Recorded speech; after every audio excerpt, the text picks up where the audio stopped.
ഗ്രാമിക ന്യൂസിലേക്ക് സ്വാഗതം. വിദ്യാഭ്യാസ രംഗത്തെ വർഗീയവൽക്കരണത്തിനെതിരെ ഉൾപ്പെടെ അധ്യാപകർ പ്രക്ഷോഭത്തിനൊരുങ്ങുന്നു. കേരള സ്കൂൾ ടീച്ചേഴ്സ് അസോസിയേഷന്റെ നേതൃത്വത്തിലാണ് ശനിയാഴ്ച കണ്ണൂരിൽ മാർച്ചും ധർണയും നടത്തുക. 40ഓളം ആവശ്യങ്ങൾ മുൻനിർത്തിയാണ് സമരമെന്ന് ഭാരവാഹികൾ കണ്ണൂരിൽ വാർത്താസമ്മേളനത്തിൽ പറഞ്ഞു. ദേശീയ വിദ്യാഭ്യാസ നയത്തിന്റെ 2020 പ്രതിലോമകരമായ നിർദ്ദേശങ്ങൾ പിൻവലിക്കുക, PFRDA നിയമം റദ്ദാക്കുക തുടങ്ങി 40ഓളം ആവശ്യങ്ങളാണ് അധ്യാപകർ ഉന്നയിക്കുന്നത്. കേരള സ്കൂൾ ടീച്ചേഴ്സ് അസോസിയേഷന്റെ നേതൃത്വത്തിൽ ശനിയാഴ്ച 10:30 സ്റ്റേഡിയം കോർണറിൽ നിന്നും ആരംഭിക്കുന്ന മാർച്ച് ടൗൺ സ്ക്വയറിൽ KV സുമേഷ് MLA ഉദ്ഘാടനം ചെയ്യുമെന്ന് ഭാരവാഹികൾ പറഞ്ഞു. പൊതുവിദ്യാഭ്യാസ രംഗത്തെ പ്രധാനപ്പെട്ട പ്രശ്നങ്ങളും ഒപ്പം അടിയന്തരമായി പരിഹരിക്കേണ്ട വിഷയങ്ങളും ഗവൺമെൻറ്റിൻ്റെ ശ്രദ്ധയിൽപ്പെടുത്തുക എന്ന ലക്ഷ്യത്തോടു കൂടിയാണ് ഈ രീതിയിലുള്ള ഒരു പ്രക്ഷോഭം KSTA സംഘടിപ്പിക്കുന്നത്. കണ്ണൂരിൽ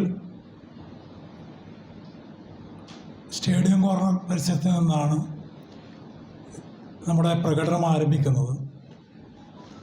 ഹെഡ് പോസ്റ്റ് ഓഫീസ് അതുപോലെ ജില്ലാ പഞ്ചായത്ത് താലൂക്ക് വഴി കണ്ണൂർ ടൗൺ സ്ക്വയറിലാണ് ഈ ധർണ നടക്കുന്നത്.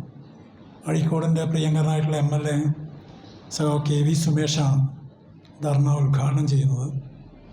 KSTയുടെ സംസ്ഥാന വൈസ് പ്രസിഡന്റ് സഖാവ് അരുൺകുമാർ അത് അഭിസംബോധന ചെയ്യും. KSTA സംസ്ഥാന വൈസ് പ്രസിഡന്റ് KC മഹേഷ്, ഭാരവാഹികളായ KC സുധീർ, ജില്ലാ secretary K Sasidharan, president K Prakashan, K Ranjith എന്നിവർ വാർത്താസമ്മേളനത്തിൽ പങ്കെടുത്തു. ഗ്രാമിക ന്യൂസ്, കണ്ണൂർ.